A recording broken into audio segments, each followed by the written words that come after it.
since 1986, a recognized expert in the public finance and taxation field. Kevin has extensive experience representing taxpayers before policymakers at the state and local level. He has been appointed to and served on numerous legislative and executive committees. He currently serves on the Arizona State Retirement System Board and the Property Tax Oversight Commission. Kevin McCarthy, thank you for joining us this morning. Good morning. You're welcome to either okay, front go if that's easier, or we're an easy group. We're an easy Maybe group. it's easier for at least you sitting on that side, thank you for the opportunity to be here. I'm going to talk briefly about an initiative that is on the ballot this year that we advocated at the state capitol. It's Prop 117, and we'll get through that to the extent there's time. Any questions on any other public finance things, I'd be glad to entertain them. Prop 117 was referred by the legislature. We were grateful to get bipartisan support at the Capitol for this measure that does two things.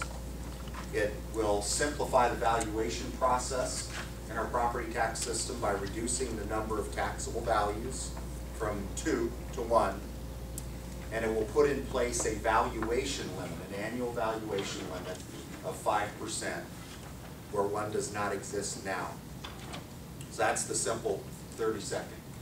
Here, let me explain to you why we think this is important and why we recommended the legislature to amend the Constitution to do this. Arizona is infamous for having arguably the most difficult and complicated property tax system in the United States. Next to maybe Minnesota, nobody stands out with the complications that Arizona has. One of those complications that Prop 117 tries to address is the valuation process. Unlike every other state in the country, all 49 others, we confuse taxpayers with two taxable values to try to understand their property tax bill.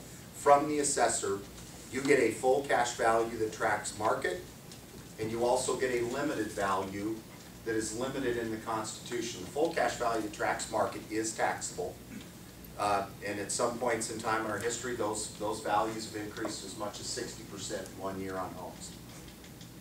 The limited value is limited to 10% growth per year, or 25% of the difference of this year's secondary and last year's limited value. Now, if you got that, you're in a small group of people who understands that. And over the years, when I'm explaining this to people, and there are cynics in the crowd about government, you don't have to go much further than that. They fall through the floor. They don't trust you. This thing was designed to confuse and just extract a lot of money out of taxpayers. Now, if you do the math, there really aren't limits from a property taxpayer's viewpoint, because the full cash value, the secondary, what we call the secondary value, grows without limit. Limited value grows at 10% a year. That doesn't strike taxpayers as being much of a limit to begin with, but when the market is surging, it exceeds that 10% limit and goes into that 25% of the difference. So in rough numbers, when residential values skyrocketed in the middle part of the last decade, the full cash value went up 60, the limited values grew at about 18% that year. So it's not an exaggeration to say we've got a valuation process that gives two taxable values, and for the most part, there's not much of any limit at all. For the first time, if you look at the chart on the second page of this handout, by the way, every study that's been done of our property tax system in my career, was put in place and has been in place since 1980. Has criticized this system and said, whose idea was this? This goes to extremes to just simply get property tax money out of taxpayers. Why does it have to be that complicated? And it's easy to criticize, it's hard to fix. The reason why it's been hard to fix is that since it was put in place, the difference between the full cash value and the limited value, what we call the secondary value and the limit value, there was a big difference. You can see some of those years, the difference between the upper line and the bottom line were a lot. Now that may not look like a lot on this chart, but in most years it's billions and billions in taxable value, the difference between them. So there have been recommendations, for instance, to eliminate one or the other, go back to the ballot like we're doing now, eliminate one or the other, but when you did that, there were huge dislocations because the delta between the secondary value and the primary value was significant. There were impacts on local government budgets. For the first time since this has been in place, because of the crash in the real estate market, the two numbers are the same. If you go home and look at your property tax bill on your home, the secondary value and the primary value are going to be the same because they have bumped into each other. The secondary value skyrocketed when the market took off. They've crashed. Two numbers the same. So we at ATRA and all the assessors around the state have been watching this going back about 2 years. Talked at length about, wow, there is a one-time window to do one or the other. Just get rid of the limit or get rid of the secondary, but go to one taxable value. What we have recommended, now mind you, you still get the market. When you get a value from the assessor is still going to say your home's worth $150,000. The taxable value, depending upon what the market's doing, may be different with the 5% limit is in place. But what we recommend is there will be one taxable value. The noise, the 25% of the difference then will be gone. So you have a full cash value, one taxable value. That taxable value will be limited at 5%. If we don't exercise that window now in 2012, in this ballot, by 2014, the gap will begin. When the market turns, secondary values will start to grow. Some taxpayers might be limited by the 10%. Local governments will start to go crazy if we suggest getting rid of one or the other. We just did the calculation yesterday in our shop, finally got all the property tax information in from the counties. The difference between the secondary value and the limited value in the state of Arizona is less than 0.5%. So there will be, we can pivot out of the dual values into one with no impacts on local government budgets now. Now, where did the 5% come from? For at least the last decade, there have been regular debates in Arizona about the efficacy of this property tax system that has no limits on value. We have opposed and beaten back Arizona tax revolt that was a pretty sophisticated effort started out in Mojave County to what was going to be on the 8 ballot. We have continually opposed the Prop 13 effort that tried to be on the ballot again this year. Len Weaver out of Scottsdale runs it. That would impose a California-style Prop 13 that turns the property tax system more into kind of a sales tax. You pay it's 0.5% on homes, 1% on business. It would devastate our public finance system in Arizona because it would take $2.5 billion in revenue out of the system immediately. When they did it, for those of you who are familiar with Prop 13, I was in Kidden at that time in California. They had a lot of money in Sacramento to make up for what happened when Prop 13 passed. So the transition was different because Sacramento was flush with money. We're strongly opposed to Prop 13 for a number of reasons. We don't like the inequity in value, the generational differences that occur with those who get protection and the new people that buy. There's huge dislocations in like properties. Prop 13 also destroys any ability for local governments to go to voters and get bonds. We don't know how you run local government in Arizona without GO bonds. Bonds to be able to build roads, schools, police stations, and fire stations. For those that want to criticize the system and drop a nuclear ordinance on it, the most fertile ground that they have is we are unique in that there is no limit on valuation growth. When we debate those who want to completely drop a bomb on the system, 80% of the debate centers on the fact this system is designed to expose taxpayers to unlimited tax increases when the market surges. If you can defend that, you tell me how to do it, but I can't.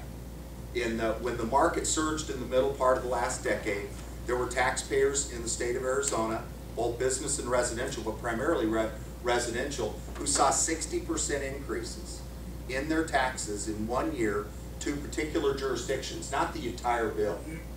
I live in the city of Gilbert. My taxes to the city of Gilbert in 1 year went up 60%. That's not defensible. So when you have such sophisticated efforts to try to greatly moved this property tax system, whether it's a Prop 13 or Arizona tax revolt. That's where they get the most traction. So in the last couple of years, as we have both watched that and fought that, trying to simplify the system, what we studied was, what are the impacts if we put a 5% limit on valuation growth? If you look at the chart on the bottom of this page, this is the chart the Prop 13ers, by the way, use against me and don't like. If you put a 5% limit on valuation growth, it will track the normal trend in the real estate market. We went back to 1992 and took out all of the growth in the system in any given year above 5%. So we said, okay, what if this would have been in place? What would have been the impact on state and local governments? In other words, how much value are we taking out of the system? And you can see there's no difference between those dots for a long period of time, because actually 5% tracks about the normal growth trend of the real estate market. Now, if Lynn Weaver from Prop 13 was here, she'd say, see, don't vote for that, it doesn't do a thing. We want 2%. We want something that dramatically dampens the taxable value of property. 2 would have a significant impact on dampening valuation growth. It would also create a significant difference between like properties who get the 2%, and then those that are new construction and new homes coming on. We want to avoid that. What 5% does do is, when the real estate market surges, the 5% will dampen the growth of that value into the system. We think that's not only fair for taxpayers, we think that's good for state and local government, that when the market surges, we access that value in a much more deliberate fashion than what we have done in the past. If this, you'll see the top line where the market surged is the top red line, and where the 5% limit where value would have been. Had this proposal been in effect in the middle part of the last decade, it would have kept $33 billion in taxable value out of the system. That might strike you as just an extraordinary number, but if you look at, you get in relative terms, you get a sense for how much it is statewide. It would have kept $33 billion in full cash value out of the system that turned to be ephemeral. It disappeared. So all that value came into the system, budgets got built on it, people were employed based upon the expectation that that value would be there, and then it crashed, and we lost it. Now, from a taxpayer standpoint, local governments didn't like any of that, and taxpayers liked it a lot less, because the money now, instead of being more cautious with a limitation as that value comes in, the values in the system it's being taxed, having local governments react to that and get that money out of the budgets because it no longer is real is a much more difficult proposition.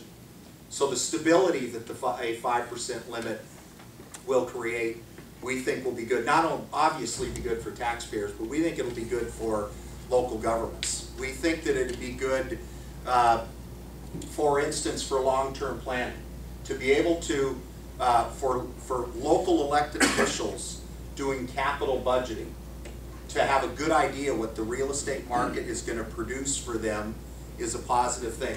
I've been involved in bond campaigns and on the inside of developing numbers where a lot expectations are that the real estate market will perform at a 12% clip for the foreseeable future.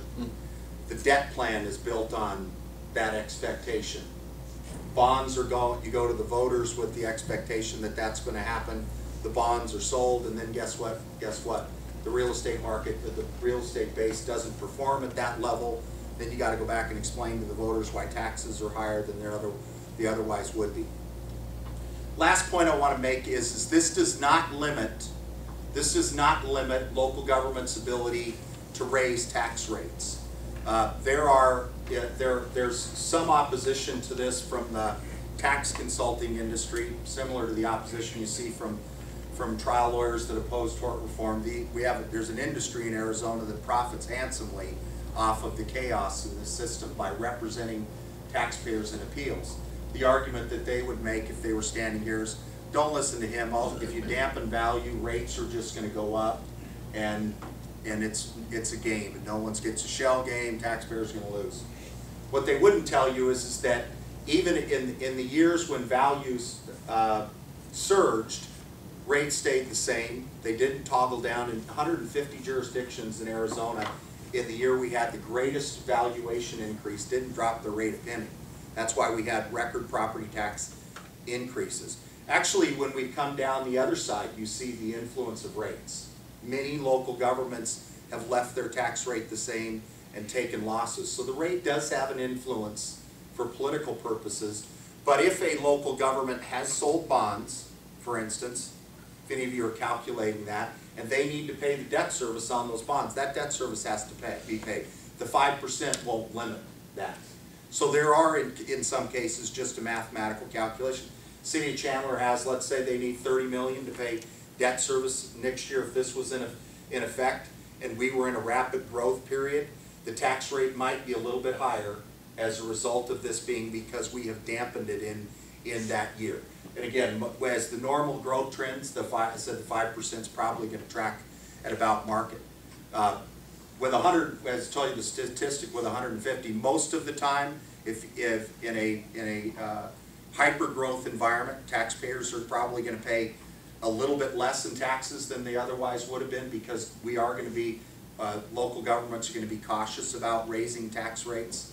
But we think the long-term impact of this will be to not only not only simplify the system so somebody can understand this when they get a bill. You get a full cash value at one limited value, it's limited to 5%, not this 10% of the difference, 25% noise, and it will stabilize the system going forward. We think if we get this passed, we will eliminate, for all intents and purposes, the constant threat of people that want to do huge damage to the property tax system by whether it's a Prop 13 or an Arizona tax revolt or something to that effect. So that's 117. I hope you, it is supported widely by probably every business organization that you can think of that at the Capitol that supported this effort. And again, supported by most of, not opposed by a county assessor, supported by most, not opposed at the Capitol by any of the K-12. Actually, let me say, the only visible support opposition we saw from local governments was from the City of Phoenix that testified against the bill. City of Phoenix very proudly, and to their credit actually, they're not making any bones about it, they want to tax the market. And when the market surges, they want every bit of it. City of Phoenix, when the real estate market surged, increased the secondary taxes on their homeowners 67% in 1 year. Not only they leave the rate the same in face of that surge, they actually increased the tax rate. They're proud. They think that's good. So they testified. We actually helped us more than they hurt us when they opposed the bill on the grounds that they did. But at least they're being straight about it. They're not unlike the tax consultants that are making up a bunch of stories to try to scare people. But that's where the opposition's at. City of Phoenix was opposed, tax consulting industry, and widespread support from everybody in the tax-paying community, from farmers, cattlemen, the manufacturing community, and all the state Chamber of Commerce, Greater Phoenix Chamber of Commerce. So, can I answer any questions? Yes, sir. Yeah, about your charts. The first chart, this is the upper curve is the full cash value. Correct. And then the other one is the limited value. Correct. Okay, so and then the lower graph, the upper curve is what? The upper one is what the system really did. How the full cash value, where value, you can see the spike, that's what really happened, and then the lower blue line is what it would have, how it would have performed had the 5% limit been in effect. And so you can see we still fell off a cliff even with the 5% limit, but the size of the cliff was considerably lower. And as I indicated, the difference there, the 5% limit would have kept $33 billion in full cash value out of the system as a result of the 5% limit. That's $33 billion that ended up not being real. Okay, but on your upper chart, the purple area is what those are the numbers that actually determine the amount of taxes that people paid on their property, right? But those are both. I'm glad you asked. Just so there's, the upper chart is both, if you look the codes, both the secondary value, that's the current value you pay taxes on your full cash value, and the blue is the primary value. You also pay, so you're paying taxes on both of those values. So that's the difference between the current system, what the secondary value did and what the limited value did. What that is meant to demonstrate is that they now have come together. You have a system now that, for all intents and purposes, both taxable values are the same. Let's set aside. But your limited, I guess, is limited net asset value on the second chart is virtually the same as your primary on the upper chart. There's very little difference, which to me indicates that your proposal wouldn't change it by much at all. The two charts are not the two charts aren't the same. The lower chart is just the full cash value of the state, not the limited value. Because what we're doing is we're going to go from two taxable values to one, and so what we did is went back and said, let's go to the full cash value. How much would we have dampened? What would we have done to the current system if the 5% would have been in place? And so the bottom line graph is just the full cash value, not the limited value. Yeah, but there is no limited value. But that bottom line graph, the full cash value per your proposal, is virtually the same as the primary in the upper chart, which to me indicates that your proposal really doesn't change things by very much. Unless I'm totally misinterpreting these charts, the primary in the upper and the limited NAV in the lower are almost the same. Look, let me go at it a different way in terms of changing things. We think moving from the dual value system that nobody understands other than my staff, the staffs in the county assessor's offices paid to administer it, and those who profit from the complexity, the tax consulting industry, changing that system, as every study and every economist that looks at this is important. And so the question, we think now that they've come together, we ought to move to one taxable value. Everybody agrees with that. The question then is, okay, if you go to one, do you tax full cash value, have no limit at all, get rid of the limited value and just use full cash? We could do that. Or do you have one limited value?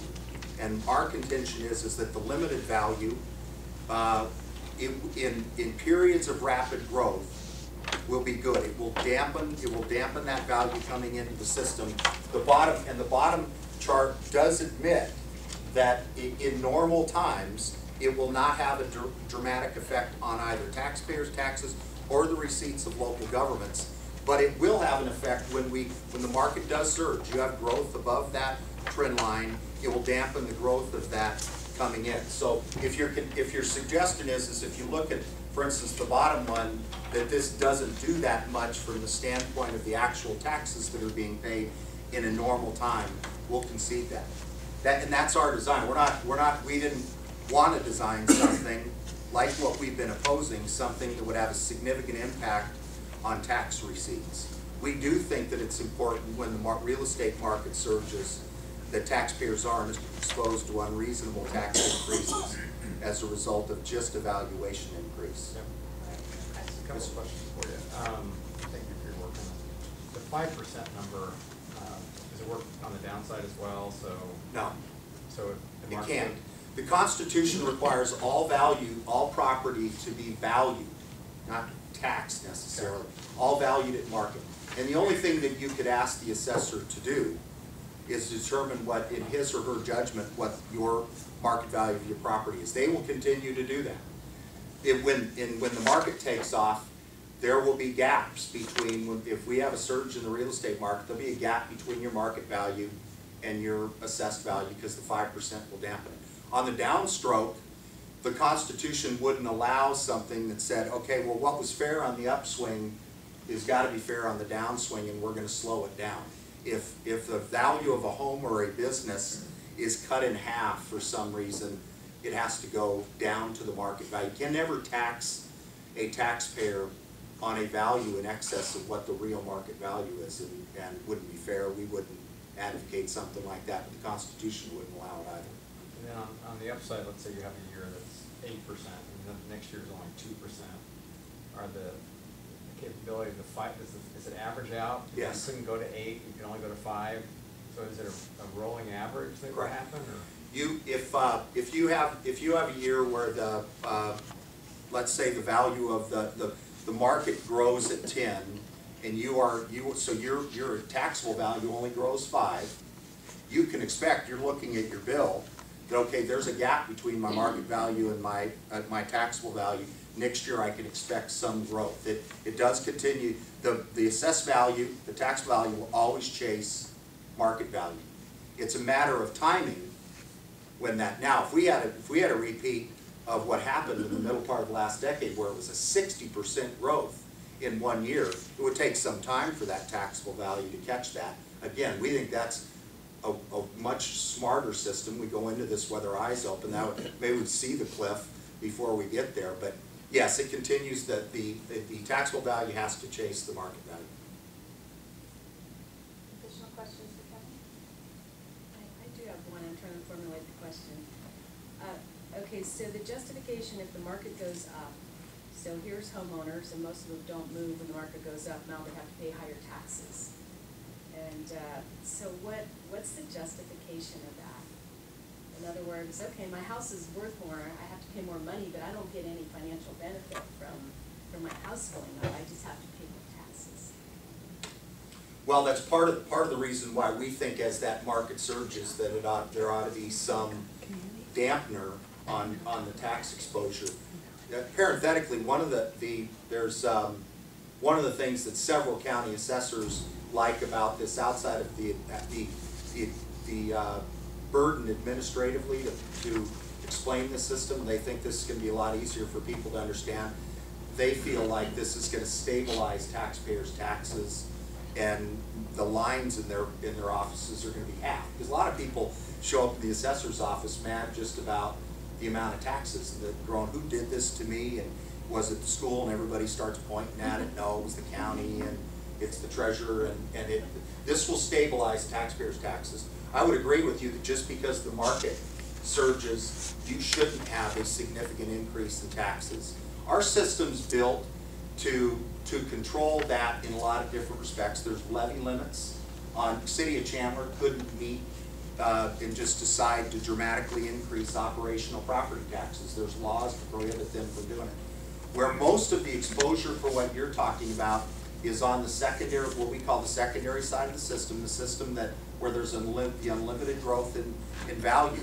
You have multiple instances where there is no rate relief despite how high the valuation grows in 1 year.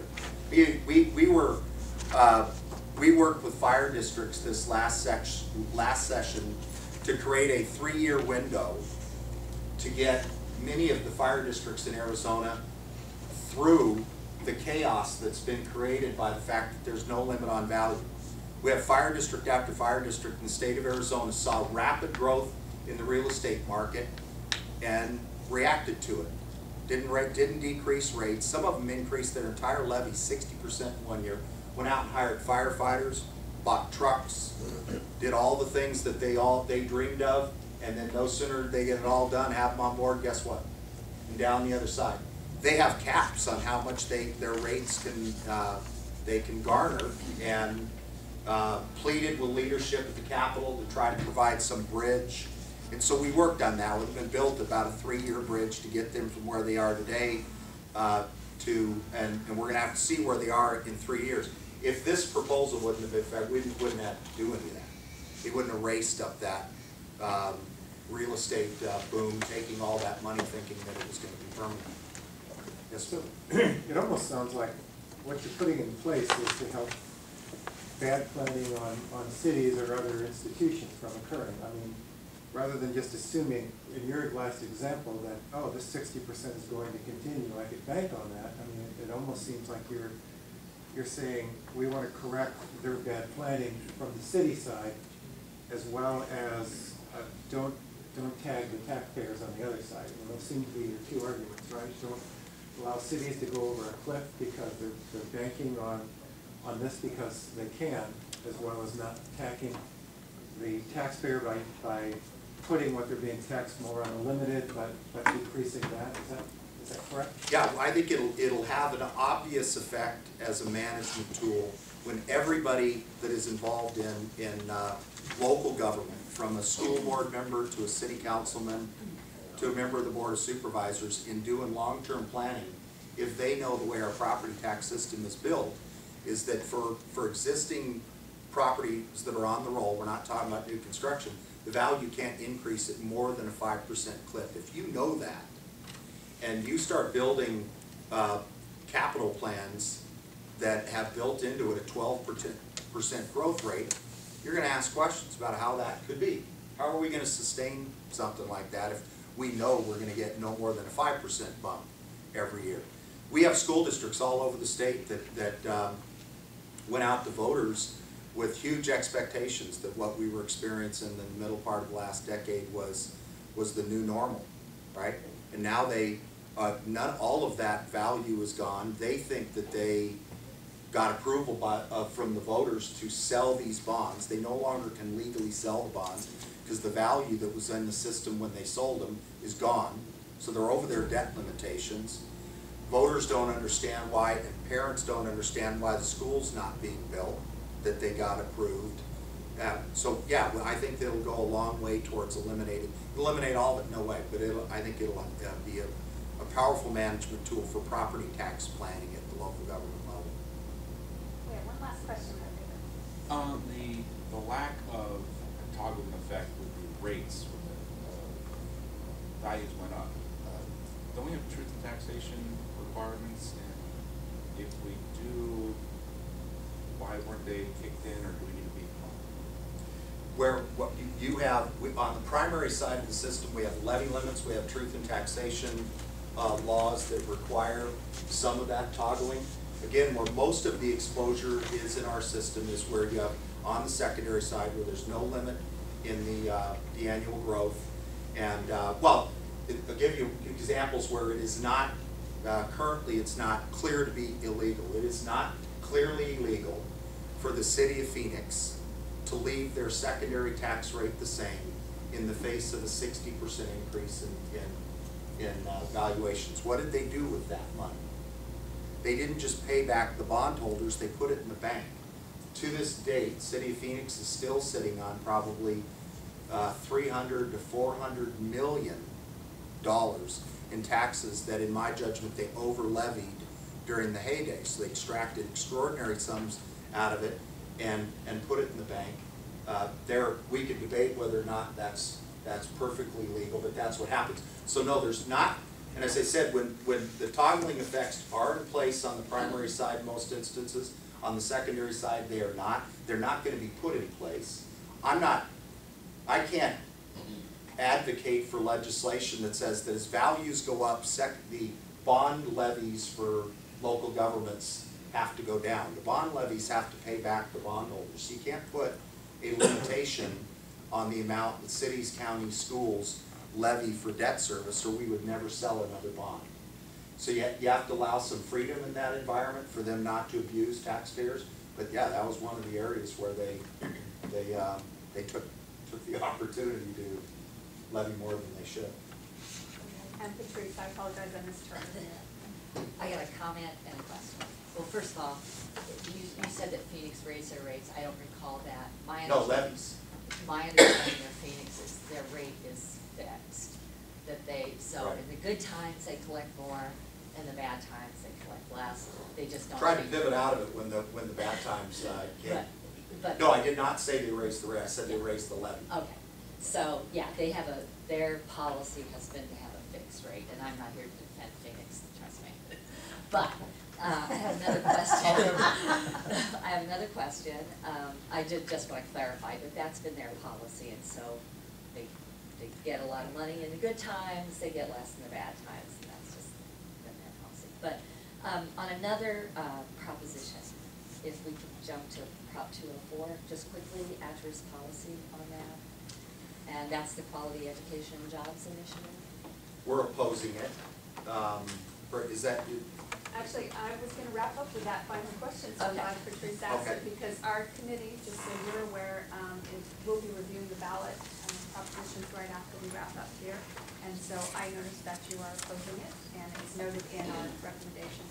So if you want to make any comments about it. sure, no, I appreciate the opportunity. We're opposing it on a number of grounds. First, let me start by saying you're probably aware, in Arizona being an initiative state, not only do citizens have the access to direct democracy, we took it to the point that we've actually have an initiative that passed that said when an initiative passed legislature, you may not change it. So a statutory initiative in the state of Arizona has essentially the power of a constitutional amendment. This is statutory, but no one's changing it. In my judgment, when you do that, whoever you are, that you hold a pretty high level of duty to get it right. Because you're, for all intents and purposes, you're amending the state, you're amending the Constitution. To that end, we spent 2 years working on ours, met with every county assessor in the state of Arizona multiple times. Everybody that could look at it, we wanted to look at it and comment to make sure that there wasn't a comma out of place. No one got to look at this, 204, other than a very small group of people who wrote it in a maybe a phone booth. It is the, without exception, in my career, the worst drafted piece of legislation I've ever read. And I'm not talking about whether you want more money for schools and for transportation, whether you like sales taxes. I'm not talking about that. The document is so flawed and so messed up. There's beauty associated with running, as Teresa tell you, at the Capitol. When you run a bill, you work on it pretty hard, you think you've got it right, and then you go down there and you go into the pit, and people start chewing on you, and you get a bill out of it. And the beauty of it is, a lot of times people who may not, whether it's a lawmaker or a lobbyist, might stop you and say, you know, I'm not opposed to it, but I'm reading this and I don't understand it.